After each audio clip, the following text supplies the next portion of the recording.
Olá pessoal, mais uma vez gravando vídeo aqui no canal e hoje eu venho fazer mais uma vez a leitura de um artigo do professor Olavo de Carvalho desse livro Breve Retrato do Brasil, Cartas de um Terráqueo ao Planeta Brasil, volume 7, que é esse livro. Bom, antes de fazer leitura e comentário, gostaria de pedir se inscrevam no canal, ative as notificações.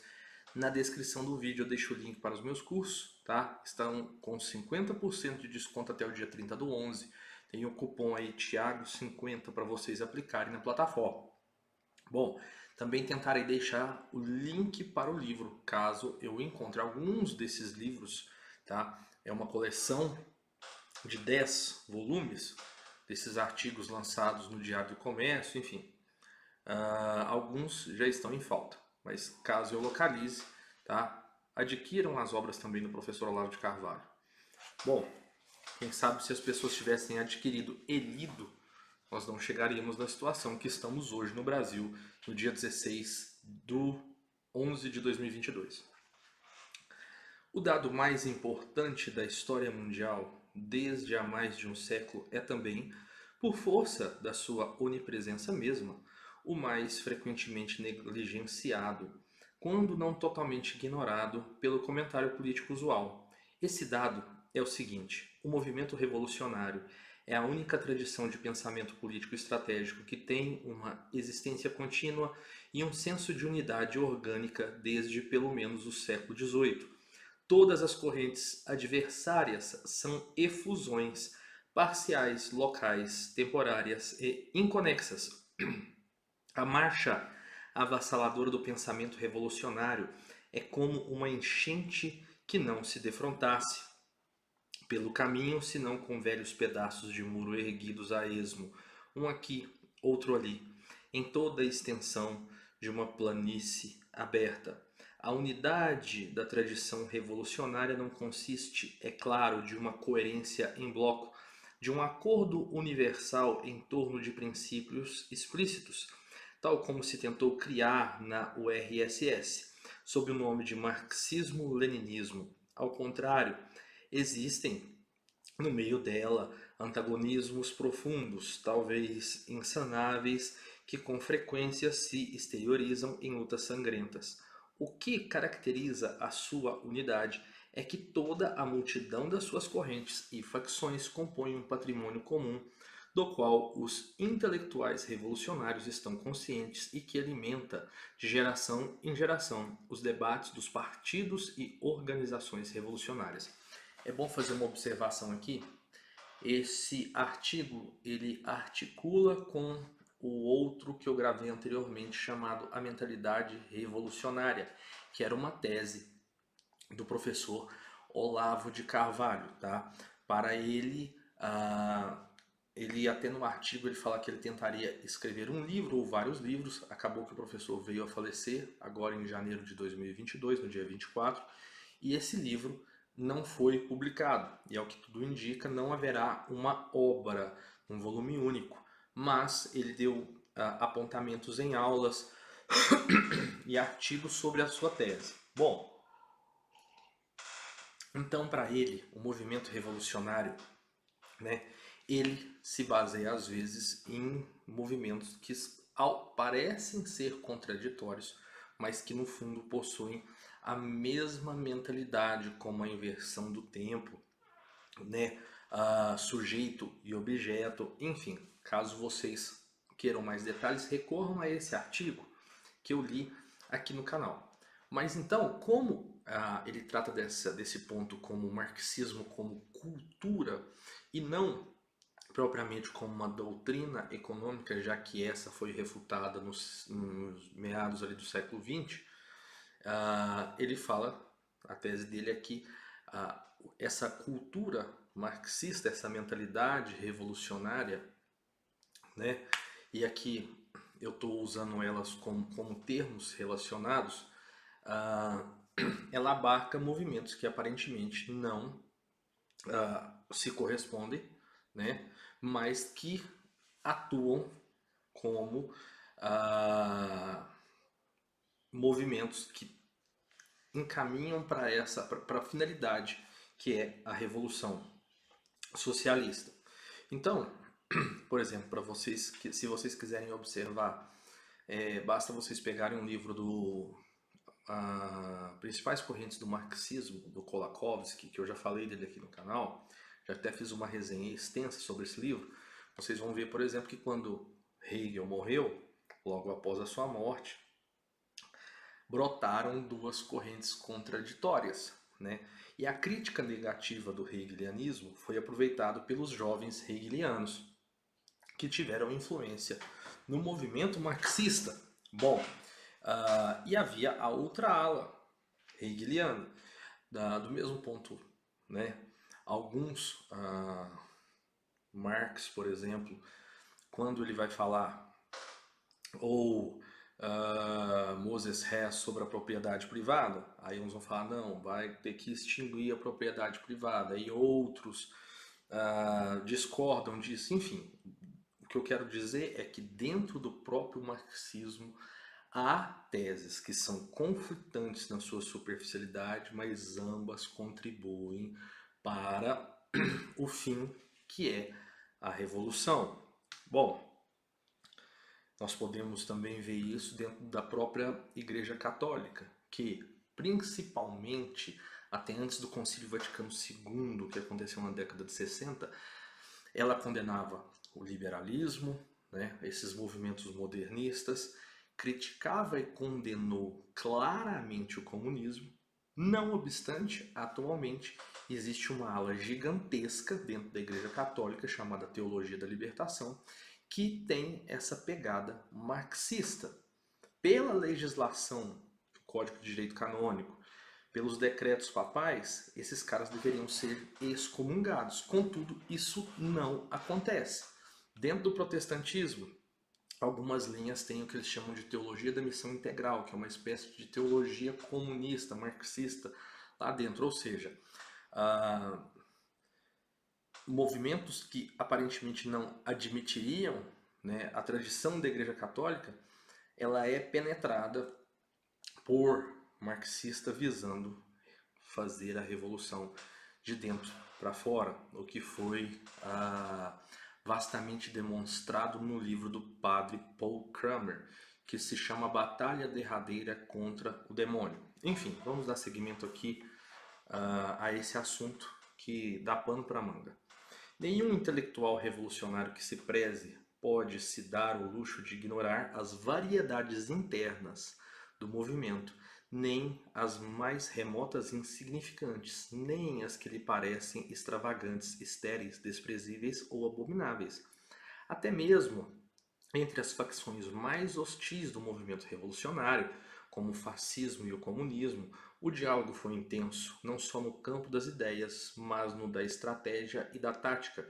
Joseph Stalin enxergava o corpo inteiro do nazifascismo como uma peça bem integrada dos seus planos de dominação mundial, manobrando para seus próprios fins mediante alternância maquiavélica de apoio estratégico e combate mortal. Tem uma nota aqui fazendo remissão ao livro Who Started the Second World War? Bristol, UK, Viktor Suvorov. Nada de semelhante observou-se jamais na direita. Entre as suas facções e divisões reina a mais incompreensível hostilidade, quando não aquele desprezo olímpico que torna a ignorância mútua uma espécie de dever.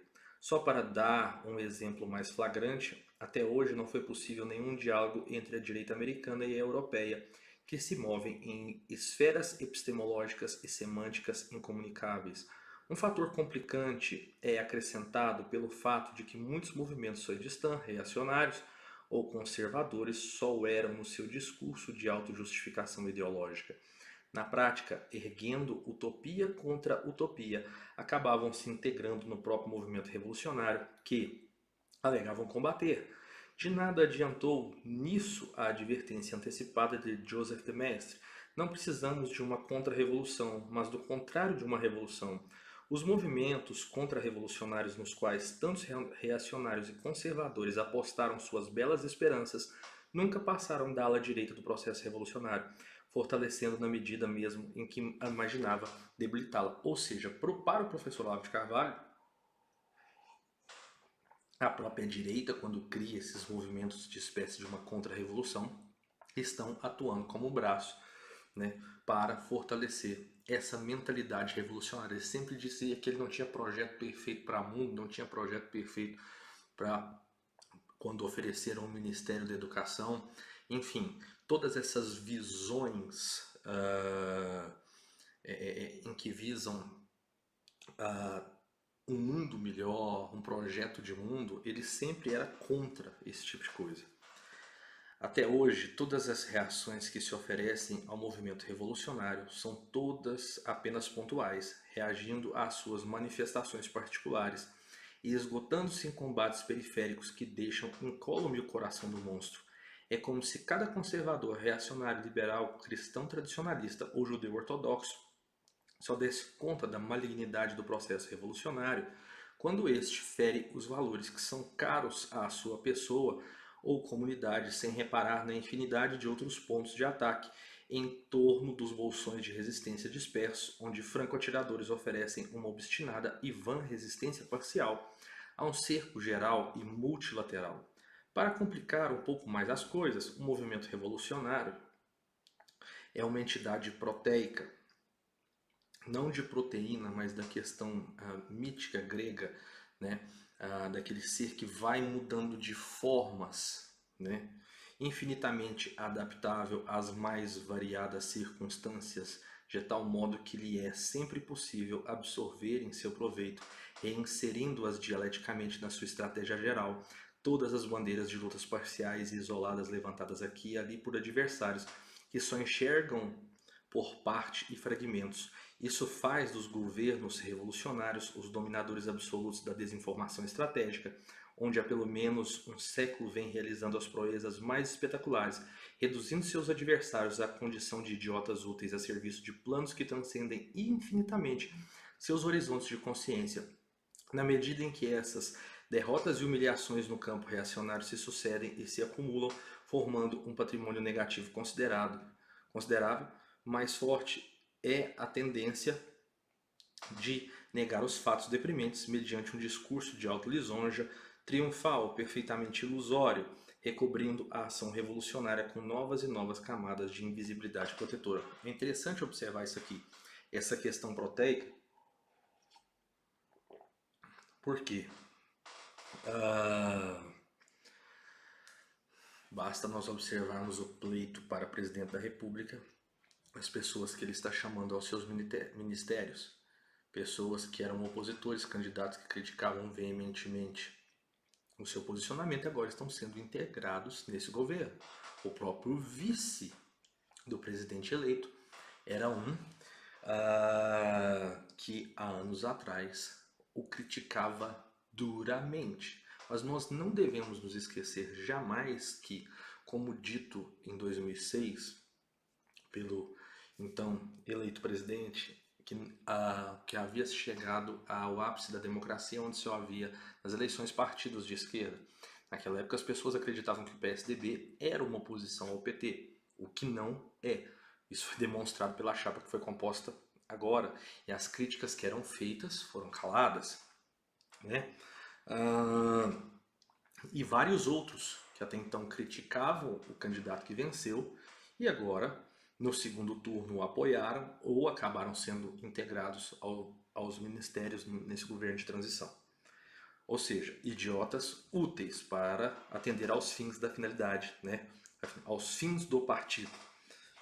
Os políticos e os serviços de inteligência dos Estados Unidos continuam se gabando de que venceram a Guerra Fria, quando tudo o que conseguiram foi aumentar consideravelmente o poder mundial da KGB, ou FSB atualmente, inclusive dentro do território americano, servindo de instrumentos para a legalização de planos traçados já desde os anos 40 por Lavrent Beria, para ampliar o raio de ação do movimento revolucionário por meio de um simulacro de autodesmantelamento do Estado comunista.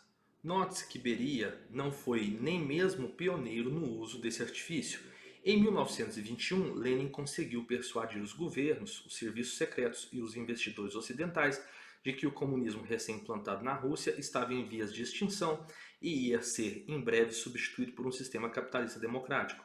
Com isso, não só obteve os capitais de que necessitava para consolidar o regime comunista, mas também se livrou de milhares de opositores exilados que, persuadidos a voltar à Rússia para lutar contra o regime alegadamente moribundo, foram aprisionados e assassinados tão logo desembarcaram em território russo. Remissão ao livro The Invisible War Between KGB and CIA New York, Edward J. Epstein. Esse vexame colossal parece não ter ensinado nada para o serviço de inteligência, entre aspas, ocidentais, que vem caindo no engodo de novo e de novo com a solicitude mecânica de cães de Pavlov, sem jamais admitir que foram enganados.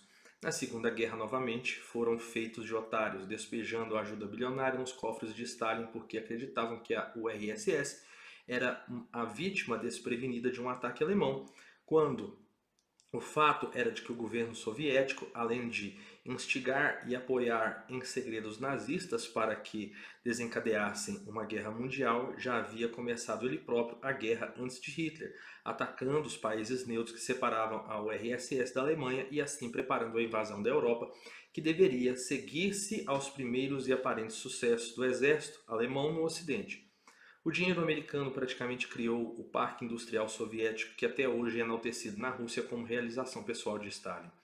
O mais admirável em tudo isso foi que o plano concebido por Stalin para usar os alemães como navio quebra-gelo da revolução não era nem mesmo secreto. Foram alardeados 1000 vezes em documentos oficiais e no Pravda, sem que os líderes e os serviços de inteligência das democracias ocidentais conseguissem ver neles nada mais que efusões verbais de patriotismo inócuo. Percebam, quem disse algumas coisas aí há 2 anos atrás, eles previram, eles falaram que ia fazer e estão fazendo. Pessoas sendo caladas, não sei até quando sequer esse canal mesmo, que é muito pequeno, mas que pode acontecer, né? Então, eles estão fazendo justamente aquilo que eles disseram, é tomar o poder, né? É tomar a eleição, né? A eleição não se ganha, se toma, enfim. Quando terminou a guerra, a URSS saíra definitivamente do seu isolamento e se tornara a potência mundial que dominava, com a força de seus exércitos de ocupação e governos locais títeres, metade da Europa, precisamente como Stalin vinha anunciando desde os anos 30. É interessante porque no livro Negro do Comunismo fala justamente isso, aqueles países que haviam sido massacrados pela Alemanha no final da Segunda Guerra Mundial, acreditavam que poderiam estar livres, foram logo submetidos e integrados ao URSS. Uma coisa muito triste. É o mesmo que está acontecendo na nossa atual situação. Esse artigo é de 14 de julho de 2011, ou seja, de 11 anos atrás. Se as pessoas tivessem lido, estudado o professor Olavo de Carvalho e aprendido com ele, quem sabe nós não chegaríamos a esse ponto. Infelizmente, agora é necessário uma extrema autocrítica, né? Então espero que vocês tenham gostado do vídeo, inscrevam-se no canal, compartilhem, verifiquem meus cursos, quem puder adquirir os livros, tá? Um abraço e até a próxima.